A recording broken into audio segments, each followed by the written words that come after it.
जिज्ञासु मित्रों, बहुत बहुत अभिनंदन है, स्वागत है आप सभी का दिव्य सृजन में। प्रत्येक दिवस की भांति आज फिर हम यहाँ पर यह लाइव चर्चा का कार्यक्रम शुरू कर रहे हैं। और आज इस लाइव चर्चा का जो विषय है, क्या सूक्ष्म शरीर भी बंधन में होता है? क्या सूक्ष्म शरीर भी स्पेस और टाइम से लिमिटेड होता है? क्या स्थान और समय से वो भी बंधन में होता है? तो क्या सूक्ष्म शरीर भी बंधन में होता है? आज हम इस विषय पर चर्चा करेंगे। तो सर्वप्रथम अगर मैं इस विषय को अगर एक लाइन में अगर मैं कहूं कि क्या सूक्ष्म शरीर भी बंधन में होता है, तो आप इतना बस समझ लीजिए कि सूक्ष्म शरीर ही बंधन में होता है। बंधन किसका है? तो सूक्ष्म शरीर का ही बंधन है।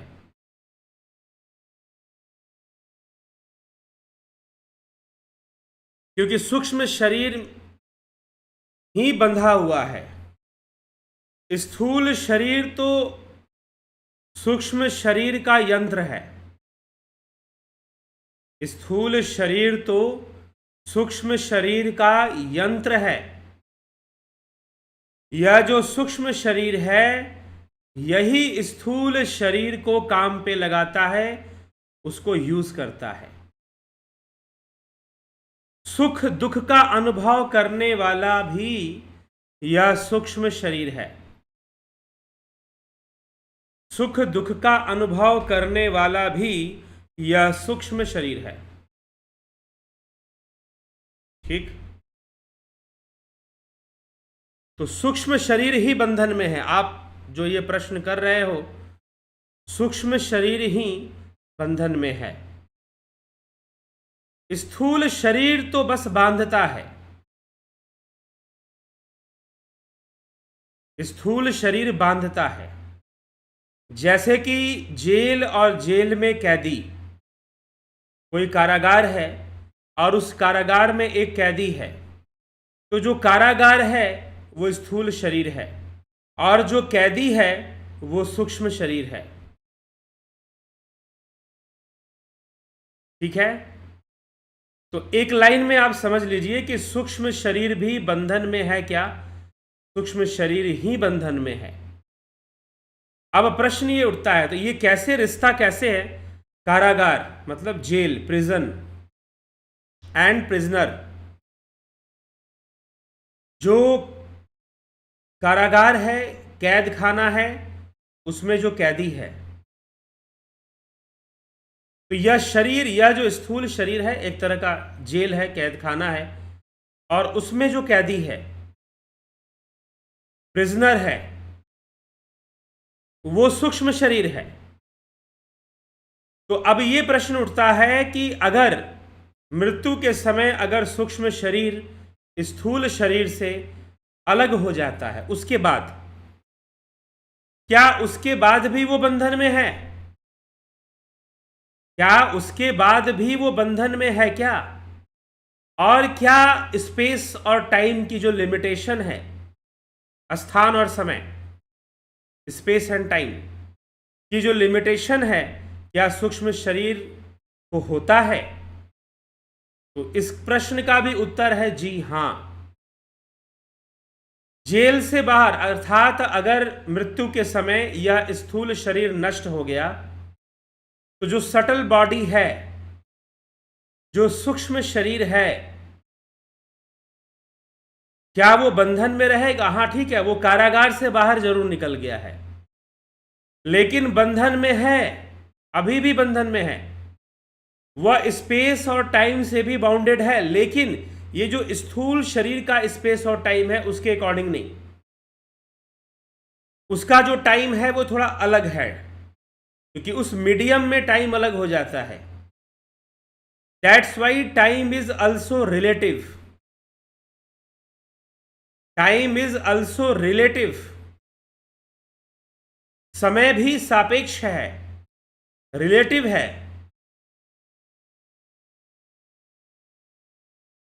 और ग्रंथों में तो इसको समझाया गया है, बताया गया है कि समय भी अलग अलग लोक में समय की अलग अलग गणना चलती है। जैसे कि जब ब्रह्मा जी वृंदावन से ग्वाल बालों को सबको चुरा कर ले जाते हैं, तो चुरा कर जब ले गए तो एक दिन बाद वापस ले आए, लेकिन जब एक दिन बाद वापस ले आए तो यहां पृथ्वी पर 1 वर्ष बीत चुका था, 1 ईयर स्पेंड हो चुका था।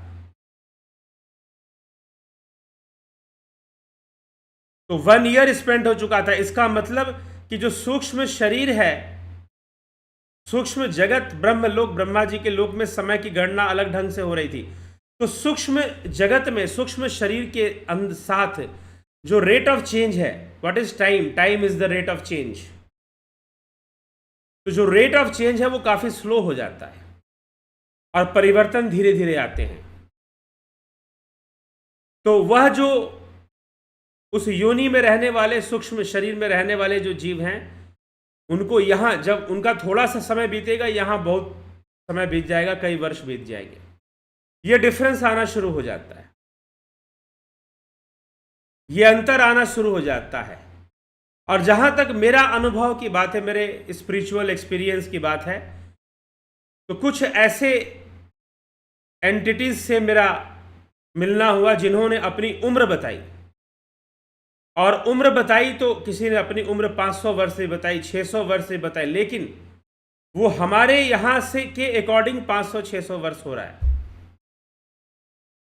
क्योंकि वो मीडियम के थ्रू बोल रहे थे, ना कि डायरेक्टली बोल रहे थे। तो इसलिए ये घटना घट जाती है। तो सूक्ष्म शरीर जो है वो भी स्पेस और टाइम से बाउंडेड होता है। रही बात उसके बंधन की, तो दूसरा बंधन कौन सा है उसका बंधन यही है, जैसे कि मैंने आपको कल भी एक बात कही थी कि फ्रांस की क्रांति हुई, और जब फ्रांस की क्रांति हुई तो बहुत सारे क्रांतिकारियों को काल कोठरी में डाल दिया गया। जब फ्रांस आज़ाद हुआ तो ऐसे कई क्रांतिकारी जिनको काल कोठरी में डाला गया था, जैसे यहाँ भारत में भी ऐसी बातें आती हैं कि अंग्रेजों ने कई स्वतंत्रता सेनानियों को काले पानी की सजा दे दी थी। अंडमान निकोबार भेज दिया था, किसी को फिजी भेज दिया था, कई छोटे छोटे द्वीप थे जो डेवलप नहीं थे, अब तो वो कंट्री के रूप में भी डेवलप हो गए हैं। मॉरिशस हो गया और मलेशिया के कुछ जंगल हो गए। तो ऐसी जगहों पे वो काले पानी की सजा देते थे और वहाँ कोठरियाँ बनाते थे और वहाँ काली कोठरी में रखते थे, बिल्कुल डार्क रूम में। तो 7 वर्षों तक वो जो कैदी थे वो डार्क रूम में रहे, काली कोठरी में रहे। जब अचानक उन्हें बाहर निकाला गया 7 वर्ष बाद, तो उन्होंने कहा कि नहीं, हम वहीं पर ठीक हैं, हमको सन की लाइट अच्छी नहीं लग रही है, सूर्य की रोशनी हम बर्दाश्त नहीं कर पा रहे, क्योंकि वहां का एडेप्टेशन हो गया। तो सूक्ष्म शरीर का बंधन क्या है कि इस स्थूल शरीर में रहते रहते वह स्थूल शरीर के वृत्तियों के बंधन में आ जाता है। अभी यह बंधन बहुत ही जटिल विषय है। जब तक हम गहराई से चिंतन मनन ना कर ले तब तक किसी निष्कर्ष पर ना पहुंचे। और जो है, हम अपने गहराई से चिंतन मनन कर कर ही हम अपने किसी निष्कर्ष पे पहुंचे तो अच्छा है। ऐसे ही ना कर दे हम, या कुछ लॉजिक ना दे दे ऐसे ही, क्योंकि वास्तव में घटनाएं कुछ और घटती हैं। तो सूक्ष्म शरीर के साथ प्रॉब्लम क्या है कि जो सूक्ष्म शरीर है, हमारा अंतःकरण है, उसमें क्या रहता है? हमारे कर्म, हमारे संस्कार, हमारी वृत्तियां, हमारे हैबिट्स, आदतें। संस्कार का मतलब वही है। तो जो संस्कार है वो सूक्ष्म शरीर में रहते हैं। हाँ, सूक्ष्म शरीर के साथ कारण शरीर कोई अलग चीज तो नहीं है ना, उसी के साथ है। तो इसीलिए उसके संस्कार उसी में रहते हैं और संस्कारों के कारण उसे बंधन मिलता है। अनेक जन्मों से जो इस संसार में कर्म कर रहा है, आहार, निद्रा, भय, मैथुन, उसका अभ्यास, उसकी वृत्ति बनी रहती है, मृत्यु के बाद भी बनी रहती है। तो बंधन रहता है। और वास्तव में देखिए, सबसे बड़ी बात क्या है कि सुख दुख किसका है? क्या स्थूल शरीर का है? नहीं, सूक्ष्म शरीर का है। स्वाद कौन ले रहा है? इंद्रियों के माध्यम से सूक्ष्म शरीर ले रहा है। मृत्यु के समय कौन इस स्थूल शरीर से अलग हो रहा है? सूक्ष्म शरीर हो रहा है। सूक्ष्म शरीर जीव की सूक्ष्म अवस्था है। सूक्ष्म शरीर ही इस स्थूल देह से अलग होता है मृत्यु के बाद। फिर इसे बढ़िया बढ़िया स्वादिष्ट भोजन करा भी दो तो ये स्वाद नहीं लेगा, क्योंकि इसमें सूक्ष्म शरीर है ही नहीं। ये स्वप्न भी नहीं देखेगा, क्योंकि इसमें सूक्ष्म शरीर है ही नहीं, क्योंकि स्वप्न सूक्ष्म शरीर की अवस्था है और सुषुप्ति कारण शरीर की अवस्था है। तो जो सटल बॉडी है, जो कि हमारा माइंड है, हम कह सकते हैं उस सूक्ष्म शरीर को हम सीधा मन भी कह सकते हैं। हाँ, लेकिन उसमें कई फंक्शंस हैं, बुद्धि के और मेमोरी के, और फिर जो है मन के शक्तियां हैं। तो वो सब मिलकर कर्म है, सुख दुख है, कर्मों की वृत्तियां हैं, हैबिट्स हैं, आदतें हैं, वो सब सूक्ष्म शरीर के हैं। तभी तो कहा जाता है ना कि मन अगर शरीर का अंग होता, जो मैंने पीछे कहा है कि मन अगर शरीर का अंग होता तो शरीर के अनुसार चलता, लेकिन मन शरीर के अनुसार नहीं चलता, और इस शरीर को छोड़ने के बाद भी वह मन जो है अपनी भोग वृत्ति को पूर्ण करने में लगा रहता है। अपनी भोग वृत्ति को पूर्ण करने में वह मन फिर भी लगा रहता है। और इसी के कारण, इस बंधन के कारण, बंधन कौन सा है सूक्ष्म शरीर को? सूक्ष्म शरीर को कर्मों का बंधन है, कर्म संस्कारों का बंधन है, भोग वृत्तियों का बंधन है कि उसे बार बार भोग विषय चाहिए। और ये भोग विषय चाहने के कारण ही, कौन से भोग विषय? जो स्थूल शरीर के माध्यम से मिलते हैं। जो स्थूल शरीर के माध्यम से भोग विषय मिलते हैं, उन्हें फिर से वो भोग विषय चाहिए। मन को बार बार वो भोग विषय चाहिए, और जब बार बार भोग विषय मन को चाहिए तो मन जो है फिर शरीर धारण करेगा, अर्थात वह सूक्ष्म शरीर फिर से स्थूल शरीर को धारण करेगा, और फिर से वो पुनरपि जरणम पुनरपि मरणम पुनरपि जननी जठरे शयनम, बार बार जन्म लेना, बार बार मृत्यु को प्राप्त होना, बार बार गर्भ अग्नि में पहुंचना, जठरे शयनम, जठराग्नि। इस संसारे खलु दुस्तारे कृपया पाही पार मुरारे। यह संसार दुष्कर है, यह वृत्तियां भी दुष्कर हैं। तो सूक्ष्म शरीर का बंधन खत्म नहीं होता जब तक कि वह मोक्ष की प्राप्ति ना कर ले। मोक्ष किसका होता है? क्या इस देह का मोक्ष होता है? जी नहीं, ये तो नष्ट होगा, मृत्यु को प्राप्त होगा और इसका अंतिम संस्कार होगा। दाह संस्कार, अंतिम संस्कार जो भी हम करते हैं वो होगा इसका। मोक्ष भी स्थूल शरीर का नहीं होता, मोक्ष भी सूक्ष्म शरीर का ही होना है। लेकिन चलिए, मोक्ष बहुत आगे का विषय है, आगे हम इसको चर्चा में लेंगे कि मोक्ष किसका होता है। इस स्थूल देह का मोक्ष नहीं होता, मोक्ष सूक्ष्म शरीर का ही होता है। तो सूक्ष्म शरीर आफ्टर डेथ एग्जिस्ट करेगा, माइंड एग्जिस्ट करेगा, अंतःकरण एग्जिस्ट करेगा, बना रहेगा, और वह जो है अपना कर्म भी करेगा। तो सुख दुख की सारी कामना किसकी है? बताइए, डिजायर्स किसकी हैं? मन की हैं, सूक्ष्म शरीर की हैं। स्थूल शरीर की कोई डिजायर नहीं होती। हाँ, स्थूल शरीर पर बेस्ड डिजायर्स मन डिजायर्स को डेवलप कर लेता है स्थूल शरीर के साथ साथ। तो स्थूल शरीर में रहने की आदत पड़ जाती है। जैसे कि उन कैदियों को काल कोठरी में, डार्क रूम में, ब्लैक रूम में रहने के कारण उनकी आदत पड़ गई। उनकी इंद्रियां भी उसी चीज को अडेप्ट कर लेती हैं, अनुकूल कर लेती हैं, और बाद में जब उन्हें बाहर निकाला जाता है तो वो कहते हैं कि नहीं, अचानक से हम जो है सूर्य को नहीं देख पाएंगे, हमें वही काल कोठरी में रहने दो, वही ठीक है हमारे लिए, हम वहीं पर रह पाएंगे अब।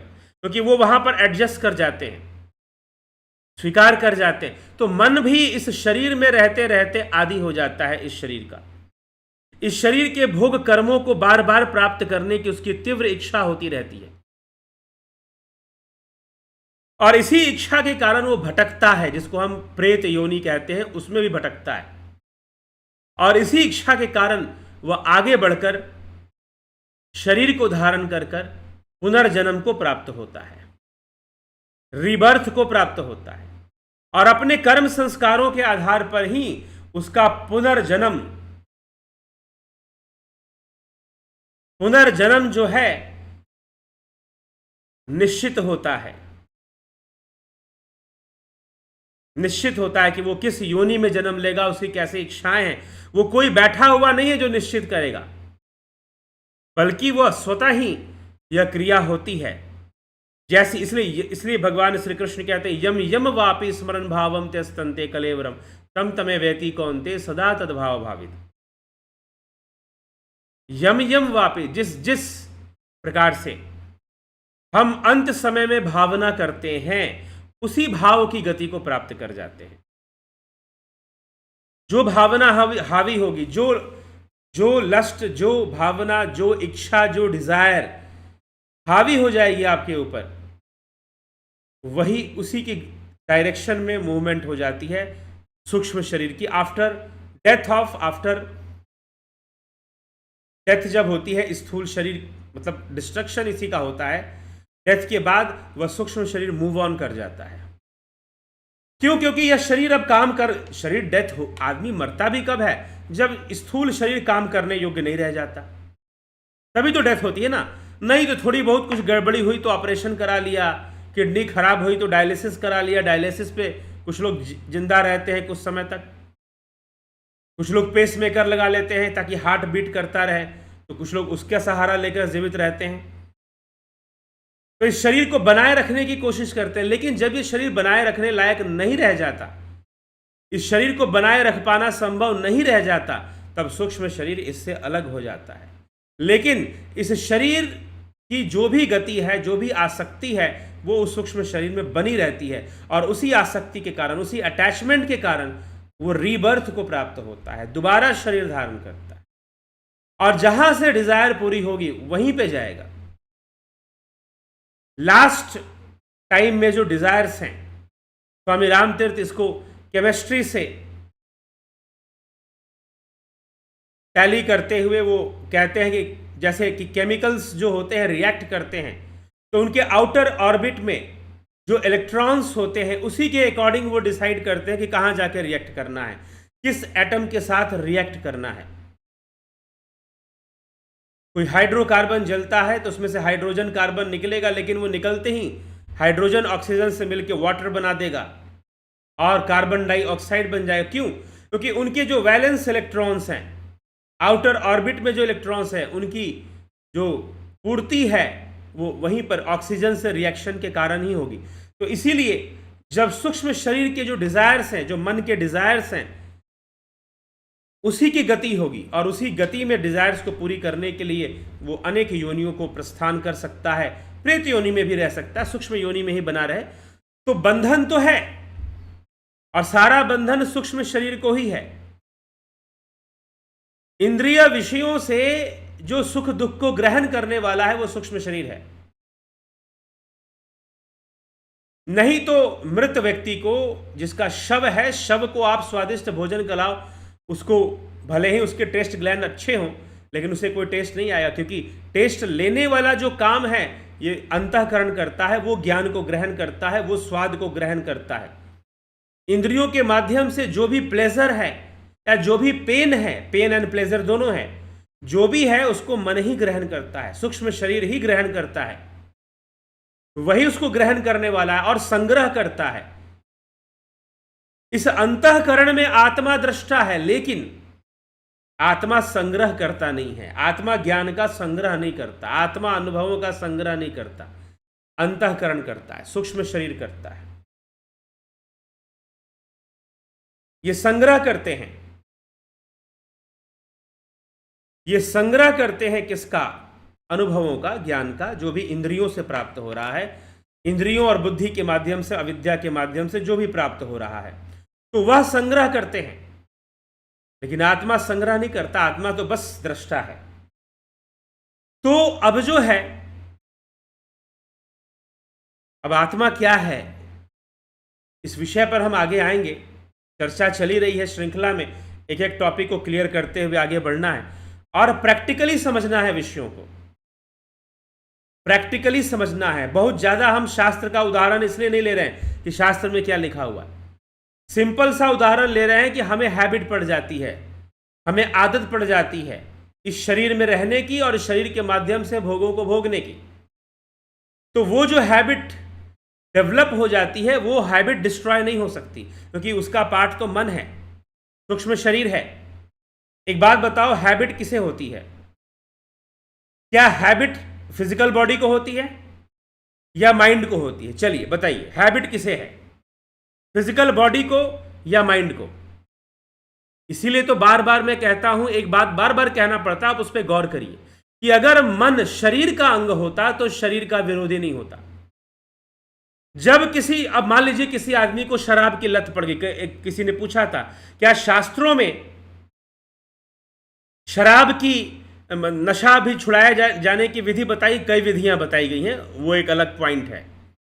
आज जो हम चर्चा कर रहे हैं कि हैबिट किसको लगती है, मन को या शरीर को?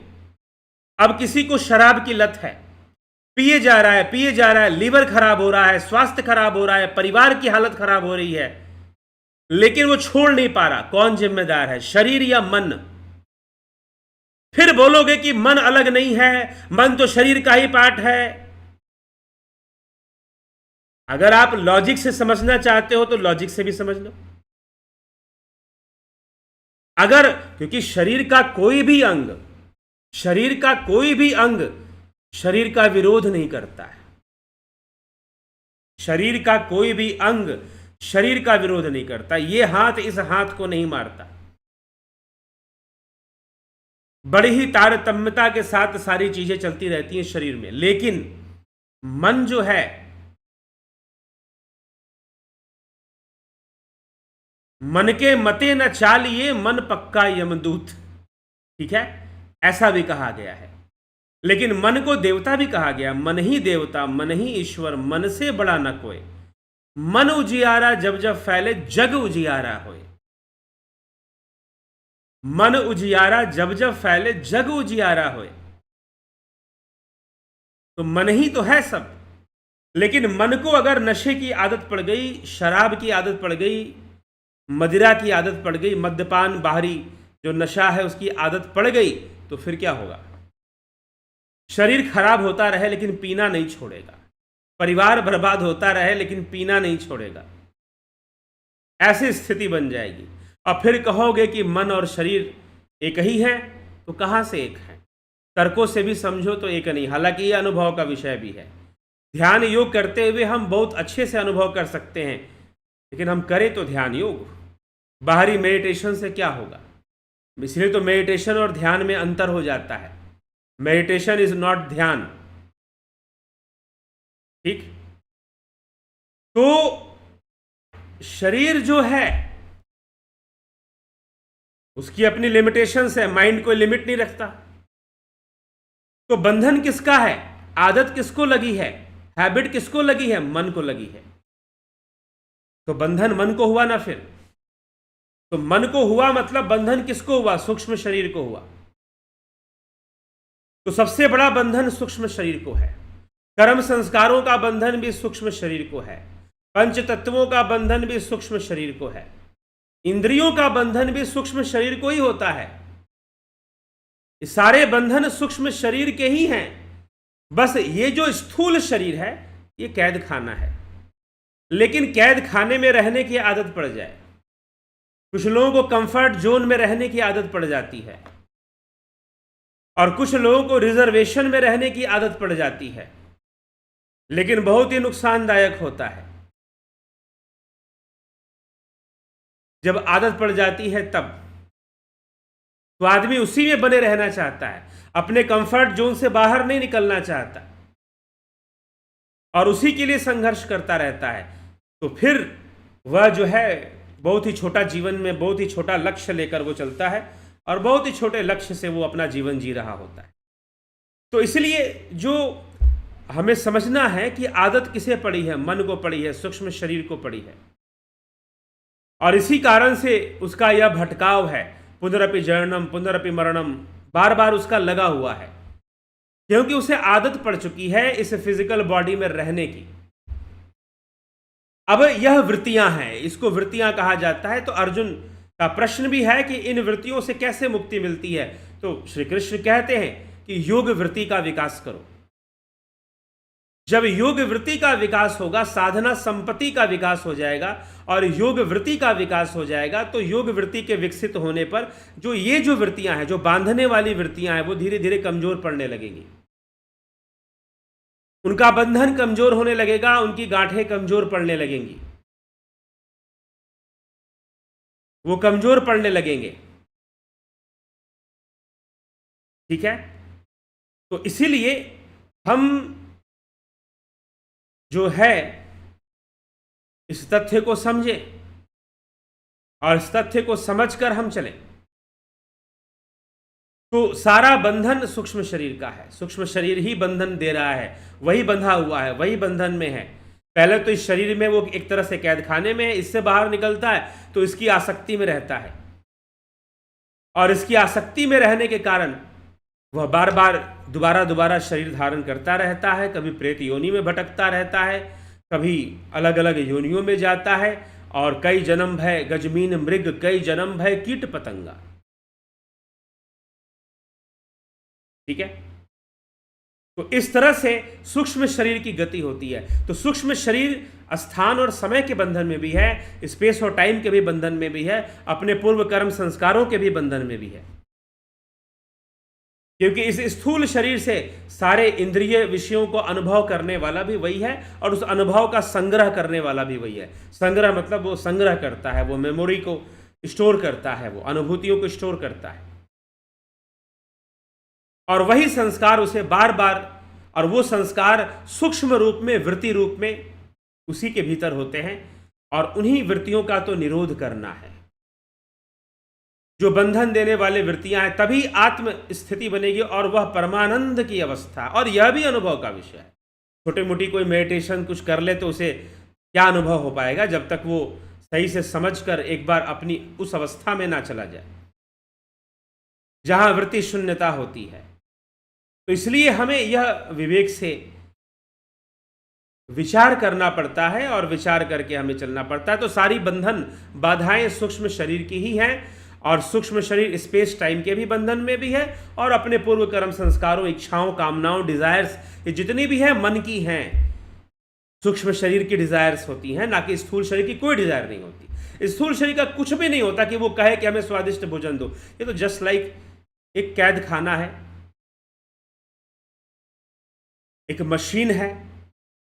लेकिन दुर्भाग्य की सूक्ष्म शरीर और इस मशीन में ऐसी फैसिलिटी नहीं है कि वो इसके बारे में भी पूरी तरह से जान जाए। लेकिन योग बल से सूक्ष्म शरीर का विकास कर कर, चेतना का विकास कर कर, सूक्ष्म शरीर को बलवान बनाकर योगी बहुत कुछ जान लेते हैं। जो इंद्रियों के माध्यम से सरलता से नहीं जाना जा सकता, इंद्रियों और न्यूरो सिस्टम से नहीं जाना जा सकता, योगी उसे भी जान लेते हैं। तो हमें यह विषय समझना है। तो सूक्ष्म शरीर बंधन में है, और मृत्यु के उपरांत इस स्थूल देह से अलग होने पर भी बंधन में रहता है, अपने संस्कारों और आसक्तियों के कारण, डिजायर्स के कारण बंधन में रहता है। क्योंकि डिजायर्स इसी पर डिपेंड करती हैं, आपके शारीरिक कामनाओं पर, और उसी को पूर्ति करने में वो लगा रहता है। ठीक। तो हाँ, जब उसे लगे कि मैं तो एक बंधन में हूं, बार बार एक ही चीज तो काम किए जा रहा हूं, रिपीट किए जा रहा हूं एक ही चीज को, और क्या रखा है, और बार बार मैं बंधन में आ जा रहा हूं। क्योंकि दोनों ही सिक्के के दो पहलू, दोनों ही डुअलिज्म इसको कहते हैं, द्वैतवाद, दोनों चलता रहता है, सुख दुख साथ में चलते रहते हैं। कभी सुख हावी होता है, कभी दुख हावी होता है, लेकिन होता तो है।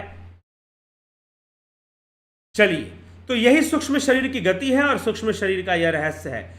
आगे हम अभी और चर्चा करेंगे मोक्ष, आत्मज्ञान, इसी श्रृंखला में, और हम सारे विषयों को बहुत ही प्रैक्टिकल लॉजिक, जो कि प्रैक्टिकल बातें हैं उसको, क्योंकि बहुत सारे लोग, आज का युवा समाज, उसको शास्त्रों के श्लोक नहीं चाहिए, बल्कि प्रैक्टिकली समझ में आ जाए बात। तो चलिए, तो इसी के साथ आगे बढ़ते हैं। हाँ, लेकिन ये सारी बात एक श्रृंखला में चल रही है। अंत में हम एक वीडियो ऐसे लाने की कोशिश करें कि सारी बातों को एक ही वीडियो में कंक्लूड करें, तो वो आगे होगा। लेकिन सारी बात एक श्रृंखला में चल रही है। संसार मिथ्या है और परोक्ष है। क्यों है, कैसे है, वो हमने सुना कि इंद्रियों के कारण, क्योंकि इंद्रियां हमारी पूर्ण नहीं है। इंद्रियों जो भी देखती हैं वो एक बायस विजन होता है, एक्सपीरियंस होता है, तो वो इंद्रियों की अपनी लिमिटेशंस हैं, उस कारण से ऐसा होता है। तो वही देखती हैं जो इंद्रियां दिखाती हैं, और वही स्वाद हमें मिलता है। जो टेस्ट ग्लैंड्स हमारे, टेस्ट बर्ड्स हमारे टंग पे हैं, वही टेस्ट हमें मिल पाता है। जो मान लीजिए कि हो सकता है कुछ और भी टेस्ट हो। आयुर्वेद में 6 रस माना गया है और नॉर्मल बायोलॉजी में 5 टेस्ट या 4 टाइप्स ऑफ टेस्ट माने गए हैं। लेकिन हो सकता है कि 7 प्रकार का 7वां स्वाद भी होता हो जो हमारी जिह्वा ले ही ना पाती हो। 7वां स्वाद भी होता हो, 8वां स्वाद भी होता हो, 9वां स्वाद भी होता हो जो हमारी जिह्वा ना ले पाती। जैसे कि यह प्रूफ किया गया कि सन से अल्ट्रा वायलेट रेज भी होते हैं, इंफ्रा रेड रेज भी होते हैं, लेकिन ह्यूमन आइज उन्हें देख नहीं पाते। ह्यूमन आइज उनको देख नहीं पाते। हाँ, कुछ दूसरे जानवर जीव हैं जो उस इंफ्रारेड रेज या अल्ट्रावायलेट रेज को भी डिटेक्ट करते हैं, देखते हैं। उनकी आइज उस तरह से फंक्शन कर जाती हैं। तो इसलिए जो इंद्रियों पे निर्भरता होने के कारण और बायसनेस होने के कारण यह संसार मिथ्या है और परोक्ष है। फिर शरीर, क्या हम शरीर हैं? अगर हम शरीर होते तो हमें शरीर के बारे में पता होना चाहिए, सब नॉलेज होना चाहिए। नहीं तो हमारा जो ज्ञान तंत्र है, हमारी जो तंत्रिका तंत्र है, हमारा नर्वस सिस्टम और हमारी सेंस ऑर्गन्स जो है वो पूरा हमें अपने ही शरीर के बारे में नहीं बता रही।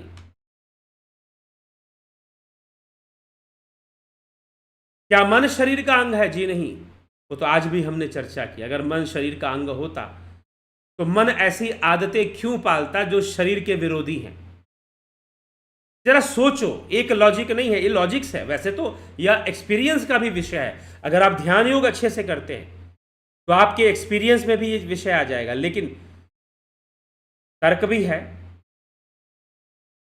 कि मन ऐसी आदतें क्यों पालेगा जो शरीर के विरोधी हो, लेकिन मन पालता है।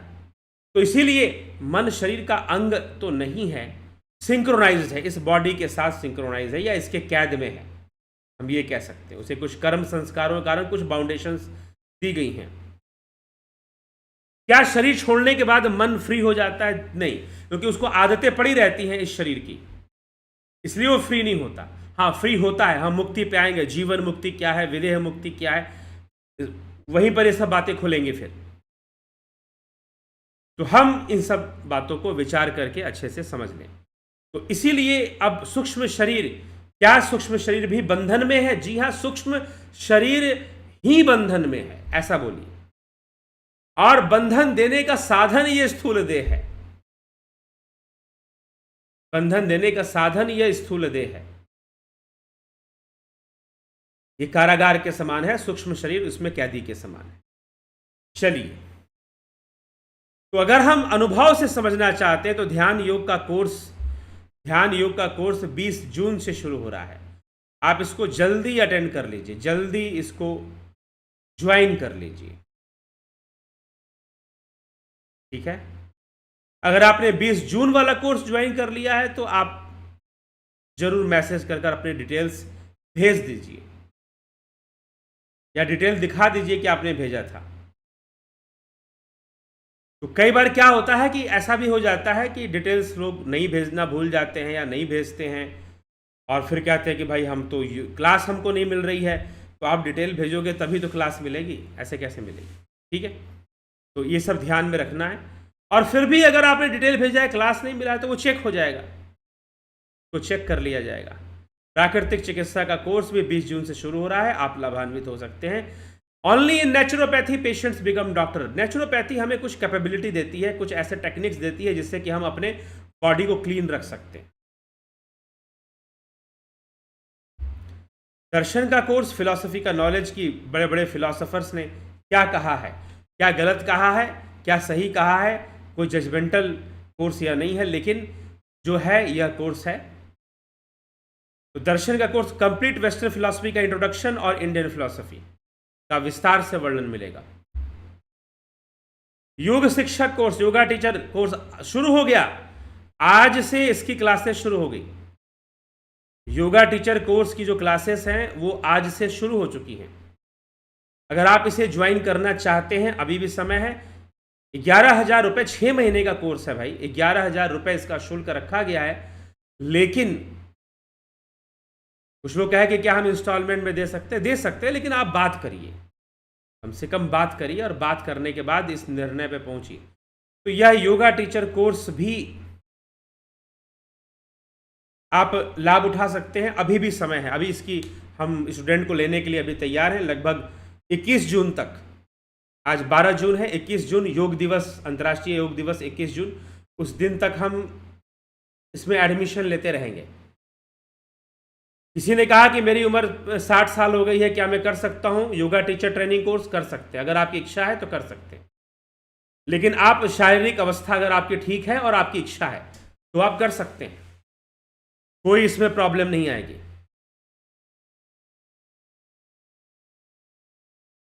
ठीक है, तो योग शिक्षक कोर्स है, आप इसे भी ज्वाइन कर इसका पूरा पूरा या फिर कोई, क्योंकि एक प्रोफेशनल कोर्स है, एक आपको आगे जीवन में बढ़ने के लिए योगा टीचर के रूप में भी एक आधार मिल जाता है, आप आगे बढ़ सकते हैं। तो इस कोर्स का भी आप पूरा पूरा लाभ उठाने का प्रयास करें। योग शिक्षक course, yoga teacher training course, preparation for वाईसीबी yoga teacher exam, theory and practical, ये सिलेबस पर बेस्ड होता है। और यह आपको प्रिपेयर कर देता है कि कैसे हमें योग शिक्षक को क्या क्या नॉलेज होना चाहिए, क्या क्या बातें जाननी चाहिए। उसे मनोविज्ञान की भी जानकारी होनी चाहिए, उसे शारीरिक विज्ञान, फिजिकल बॉडी जो बायोलॉजी है उसकी भी जानकारी होनी चाहिए, फिजियोलॉजी एंड एनाटॉमी की भी जानकारी होनी चाहिए थोड़ी सी। तो ये सब ज्ञान इसमें मिलता है और एक कोर्स चलता है। कोई भी एस्ट्रो कंसल्टेंसी चाहिए उसके लिए भी आप संपर्क कर सकते हैं। अग्नि में बुद्ध, तो अग्नि में बुद्ध जो है यह पुस्तक आप प्राप्त करना चाहते हैं, सीधा अमेजन पर जाकर आप खरीद सकते हैं, नहीं तो मुझसे भी मंगवा सकते हैं।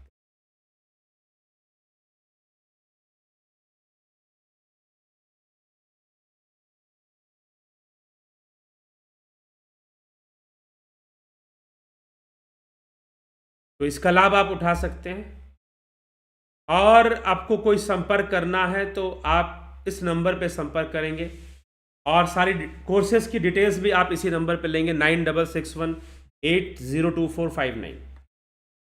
और किसी भी तरह की पेमेंट्स होती हैं तो वो इस नंबर पे होती है। ठीक है, अगर आप डोनेशन या आपको लगता है कि हाँ अच्छा काम यहाँ पर हो रहा है, क्योंकि करना चाहिए अगर आप हेल्प कर सकते हैं, क्योंकि देखिए किसी भी मिशन को आगे बढ़ाने के लिए कर्म करना पड़ता है। सिर्फ हम ऑनलाइन प्रोग्राम करते हैं, ऑफलाइन प्रोग्राम्स भी करने पड़ते हैं। तो अगर आप चाहते हैं कि आप सहयोगी बने इन सभी कार्यक्रमों में, और कई जगह पर ऑफलाइन कार्यक्रम्स होते हैं और कार्यक्रमों का आयोजन हो और लाभ उठा सकें, तो आपको अगर लगता है कि इस चैनल के माध्यम से अच्छे कार्य हो रहे हैं तो आप इस चैनल के लिए या इसके लिए यहां पर डोनेट कर सकते हैं। नहीं तो चैनल पर मेंबरशिप लेना या फिर चैट में भी आप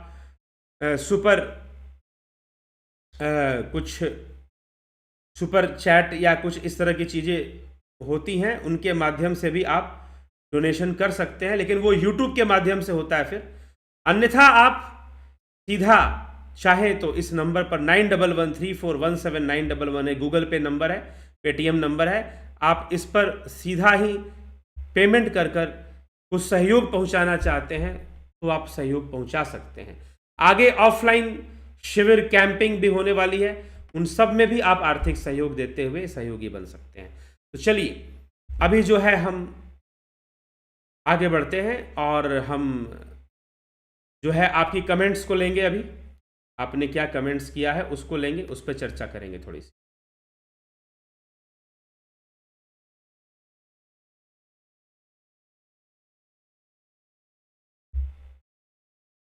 ठीक है,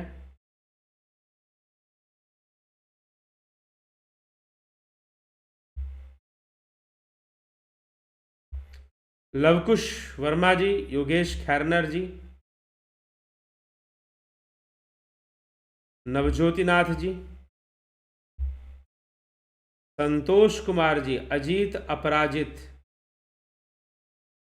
विनोद कुमार सूद, अवधेश कुमार जी, अभिनंदन है, नरेंद्र माकुड़े जी, राजू पाल जी, रतन सिंह जी। ओम तत्सत। सविता नायक जी, शिखर शर्मा जी, शर्मा मनोज जी, अभिनंदन है आपका।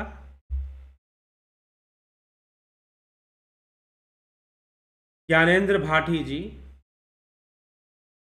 Shweta Rai Sinha ji, Manoj Sai Sain ji, Asha Rani ji, Govind Prasad Neema, Yogesh Khairnar, Srijani Mahanta, rockers rocks.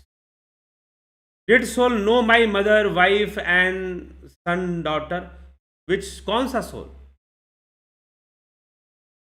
कौन से सोल की बात आप कर रहे हैं जो वाइफ सन डॉटर को जानता है? किसकी बात कर रहे हैं? किस तरह के सोल की बात कर रहे हैं आप? यहां पर सोल क्या सूक्ष्म शरीर जो डेथ के बाद जानता है कि नहीं? हाँ, जानता है। Srijani Mahanta ji, Nathu Singh ji, Ruplal Vishwakarma ji, Pintu Vasava ji, rockers rock. How soul talk English Hindi? No, soul talks in emotions. अंदर अंदर जब हमें कोई बात समझ में आती है तो वो हिंदी इंग्लिश में नहीं समझ में आती है, ठीक है? जब कोई कॉन्सेप्ट क्लियर होता है तो हिंदी इंग्लिश में नहीं होता है। तो सोल अपना मैसेज दे सकती है, क्योंकि हिंदी इंग्लिश और जो ये जो टंग के लैंग्वेज है, ये हमें, इसकी आवश्यकता हमें है, उस सोल को नहीं है। हाँ, जब वो अगर फिजिकली अपने आप को एक्सप्रेस करेगी तो जिस लैंग्वेज की हैबिट है, जिस लैंग्वेज की उसको हैबिट है, उसी लैंग्वेज को एक्सप्रेस करेगी। लेकिन विदाउट यूजिंग लैंग्वेज जो सूक्ष्म शरीर जीवी हैं या एंटिटीज हैं, वो आपको अपना मैसेज कर सकती हैं विदाउट यूजिंग द लैंग्वेज, ठीक है? सृजनी महंता जी, गुरुजी कुछ लोग बोलते हैं कि अचेतन मन को जगा के हम अपने पिछले जन्म का पता लगा सकते हैं, क्या ये सच है? अचेतन मन को जगाकर क्या ध्यान योग से हम अपनी मेमोरी के गहराई में उतर सकते हैं? हाँ, वो अचेतन पड़ा हुआ मेमोरी था, तो अब वो चेतन हम उसको कर सकते हैं, ठीक है, कुछ समय के लिए। लेकिन जो योगी हैं वो बाद में छोड़ देते हैं जो पड़ा है उसको, क्योंकि उससे कुछ लाभ होने वाला नहीं है। रेकर्स रॉक्स। Why I can't see the soul if I what see what to do? If I what see, why I can't see the, ये तो पहले ही चर्चा हो चुकी है। रेकर्स रॉक, आप पीछे की वीडियो सुनिए, 4 दिन पहले की वीडियो आप सुनिए, 5 दिन पहले की वीडियो सुनिए। संसार मिथ्या क्यों है, परोक्ष क्यों है, इसकी चर्चा की गई है। I is a physical sense organ and it has the limitations. Physical body है एक, ये फिजिकल सेंस ऑर्गन है। कृष्ण कहते हैं अर्जुन से, ना तो माम शक्य से द्रष्टु मनने व स्व चक्षुषा, अपने इन चक्षुओं से नहीं देख सकता, क्योंकि ये तो सिर्फ लिमिटेशन को देखती हैं, बंधन को देखती हैं। That's why I can't see the soul. Actually, the soul word is the biblical word. यहां आत्मा कहा जाता है, सूक्ष्म शरीर कहा जाता है, प्रेत योनि कहा जाता है। तो what do you mean by soul? Soul is not in Christianity, in Bible, soul is not synonym to Atma. According to concept of Atma, soul is not synonym to Atma. ठीक है? हाँ, सोल इज सिनोनिम टू सूक्ष्म शरीर, रूह जिसको कहते हैं। Soul जो है हेवन में जाएगी या हेल में जाएगी,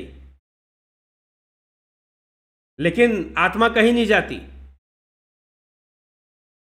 सूक्ष्म शरीर अपने कर्मों के अनुसार जहां जाना है वहां जाती है, भावनाओं के अनुसार। त्रिलोक शर्मा जी, गुरु जी, प्रारब्ध के कारण जो कर्म होते हैं तो क्या वो भगवान हमसे करवाता? कुछ नहीं करवाता, वो कोई भगवान आपसे कुछ नहीं करवाता। 3 गुणों के वशीभूत, जैसे जैसे गुण हावी होते हैं वैसे वैसे हम कर्म करते हैं। रजोगुण हावी होने से राजसी कर्म, तमोगुण हावी होने से तामसी कर्म, सतोगुण हावी होने से सात्विक कर्म होते हैं। हाँ, वह परमात्मा सबका आधार है, लेकिन वो इंटेंशनली आपसे कुछ भी नहीं करवा रहा, कुछ भी नहीं।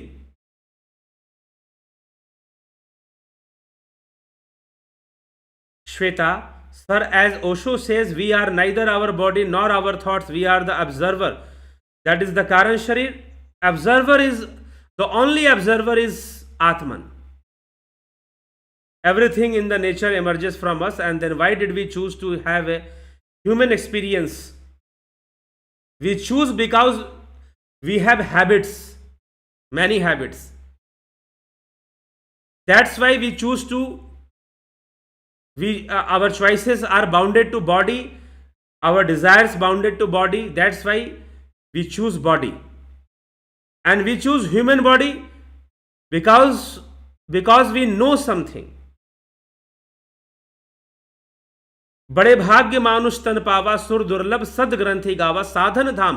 ह्यूमन बॉडी इज साधन, साधन for freedom, moksha.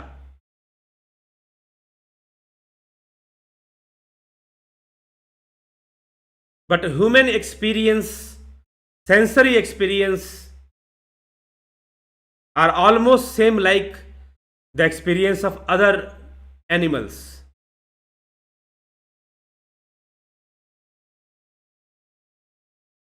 Habit mind को होती है, जी हाँ।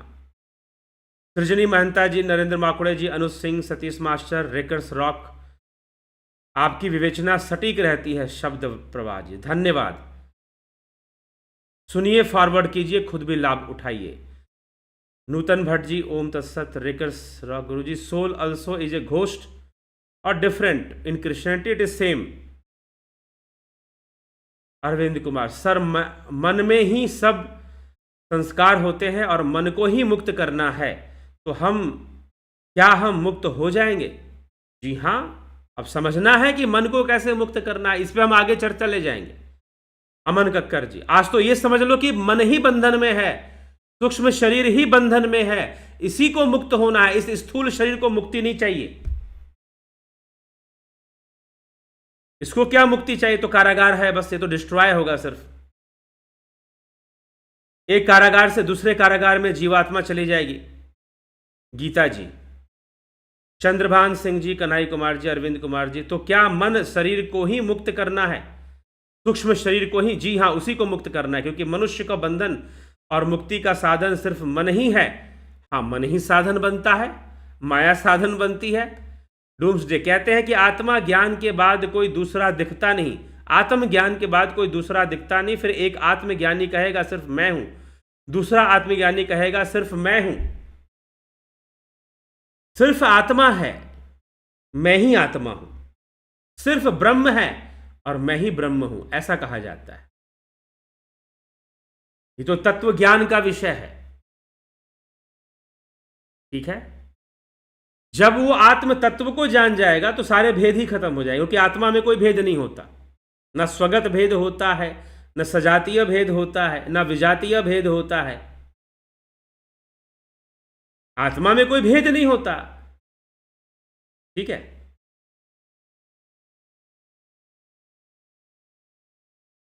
प्रणाम आचार्य जी, पूरा सूक्ष्म शरीर ही स्थूल शरीर से सिंक्रोनाइज्ड है, ऑलमोस्ट कह सकते हैं, लेकिन ये सिंक्रोनाइजेशन की कुछ लिमिटेशंस होती हैं। अगर पूरी तरह से सिंक्रोनाइज होता तो फिर मन को इस स्थूल शरीर के बारे में सब पता होता, फिर वही बात आ जाती है। इसलिए हमारे चक्रों की व्यवस्था है, सूक्ष्म शरीर में चक्रों की व्यवस्था है, एनर्जी चक्रास हैं, सेंटर्स हैं, एनर्जी सेंटर पॉइंट्स हैं, जहां से सूक्ष्म शरीर अपने कंट्रोल को बना के रखता है इस फिजिकल बॉडी के ऊपर।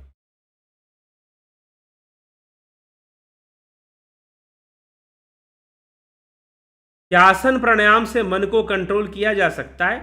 एक अभ्यास है, सहयोगी होगा मन को कंट्रोल करने में, लेकिन हम ये नहीं कह सकते कि मन पूर्णतः आसन के बाद, प्राणायाम के बाद धारणा, ध्यान, आगे भी तो चीजें हैं ना, तो फिर उसका अभ्यास करते करते पूर्णतः मन को लय किया जा सकता है, कंट्रोल किया जा सकता है। राकेश गुप्ता जी, काशीनाथ जी, बहुत अभिनंदन है। विष्णु चंद्र मौर्य जी, रजनी महंता जी, त्रिलोक शर्मा जी,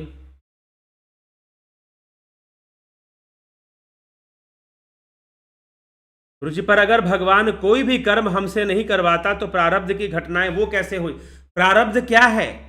संचित ही प्रारब्ध बनता है। जिन कर्मों का फल प्राप्त ना हो वो संचित अवस्था में रहते हैं, और वही बाद में जब प्रकट होते हैं तो उन्हें प्रारब्ध कहते हैं। पहले भी इस पे हम चर्चा कर चुके हैं। उन्हें हम प्रारब्ध कहते हैं। जलाराम रायका जी, बहुत अभिनंदन है। नीति सिन्हा जी, बहुत अभिनंदन है।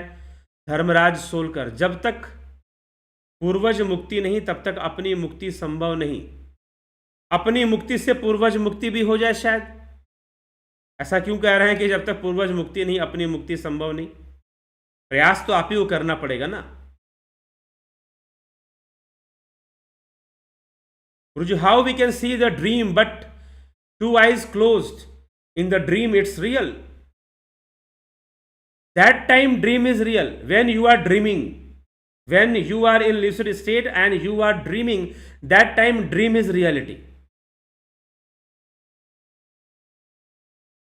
But when you awake after getting up from your sleep, from your bed, then you realize that you were dreaming. उस समय आपको पता चलता है कि आप तो स्वप्न देख रहे थे, लेकिन जिस समय स्वप्न देख रहे थे, that time that dream was real.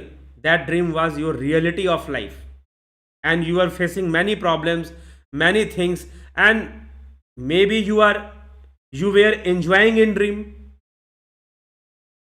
All things were real during the dream.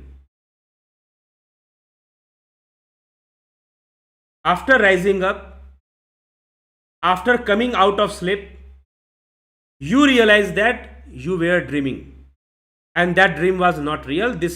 That time this world is real, but that world is also not real. You need another awakening of your mind, awakening of your Atman. Then you will get this world is also not real. Complete Vedanta philosophy depend on this logic. तो world जो है, संसार जो है, वह भी मिथ्या, और जो ड्रीम है वह भी मिथ्या।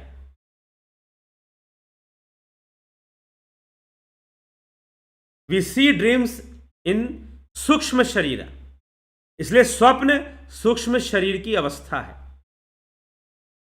सूक्ष्म शरीर में हम ड्रीम को देखते हैं, सूक्ष्म शरीर में हम स्वप्न को देखते हैं। उसके लिए फिजिकल आई की नीड नहीं है। इसीलिए कहा गया है कि सूक्ष्म शरीर की अवस्था स्वप्न है, जागृत की अवस्था यह शरीर है, यह स्थूल शरीर, और सूक्ष्म स्वप्न की अवस्था सूक्ष्म शरीर है, और सुषुप्ति की अवस्था कारण शरीर है। सर, आचार्य प्रशांत के वीडियो देख सकते हैं कि भाई तो आपका पर्सनल डिसीजन है कि क्या देखना है क्या नहीं देखना है। मैं क्यों आपको कहूं कि ये देखो, मुझे, क्योंकि मैं खुद नहीं देखता हूं आचार्य प्रशांत को। कभी कभी मैंने चलते मतलब कि वीडियो में कभी सुन लिया, कभी देख लिया, कोई बात अच्छी लगी तो कंटिन्यू कर दिया, लेकिन मैं खुद उनके चैनल को नहीं देखता हूं, क्योंकि मुझे खुद कई बातें लगती है कि कुछ बातों को शायद उलझाया जा रहा है, शायद घुमा। हो सकता है कि मैं गलत भी हूं इस मामले में, क्योंकि मैंने पूरा रिसर्च तो आचार्य प्रशांत पे किया नहीं है कि वो क्या बोलते हैं क्या नहीं, क्योंकि इतना समय नहीं है। क्योंकि मैं खुद ही शास्त्रों पे रिसर्च करता रहता हूं, चिंतन मनन अध्ययन स्वाध्याय खुद ही चलता रहता है, और लंबे समय से किए जा रहा हूं। तो उस पर आधारित मैं बोलता हूं आपके समय। तो आपको देखना है नहीं देखना है, इट्स योर चॉइस। और आपको लगे कि भाई नहीं मुझे मिसगाइड हो रहा हूं, या फिर लग रहा है कि नहीं भाई कॉन्सेप्ट क्लियर नहीं हो रहे, तो आप अपना डिसीजन लीजिए। मृत्यु का समय निश्चित होता है या सांसें? कर्म निश्चित होते हैं, कर्म का फल निश्चित होता है। सांसें मृत्यु उसी का अंग है, ठीक है। मृत्यु का समय बदल भी सकता है, हो सकता है कि कुछ ऐसा कर्म हो जाए, जैसे आदि गुरु शंकराचार्य के बारे में कहते हैं कि उनकी मृत्यु 8 वर्ष में थी, लेकिन अगर संन्यास योग हो जाए तो मृत्यु टल जाएगी 16 वर्षों तक। तो उन्होंने 8 वर्ष की उम्र में संन्यास ले लिया था, मृत्यु टल गई। और इन सब बातों को ज्योतिष में भी ये मान्यता है कि अगर कुछ हम ऐसा कर्मों को बदल लें अपने, तो जो दुर्घटना या कुछ भी अगर ऐसा कुछ इंडिकेशन मिल रहा है तो उसको टाला जा सकता है। ठीक है, तो मृत्यु का समय निश्चित होता है कि नहीं, कर्म का फल निश्चित होता है। सांसें और मृत्यु दोनों उसी का पार्ट है, उससे अलग नहीं। कर्म फल के अंदर ही आते हैं, कर्म फल के साइकिल से बाहर नहीं है। ठीक है, और मृत्यु एक परिवर्तन है, मृत्यु एक परिवर्तन है। इस पे भी हमने पहले चर्चा की है, आगे भी करेंगे।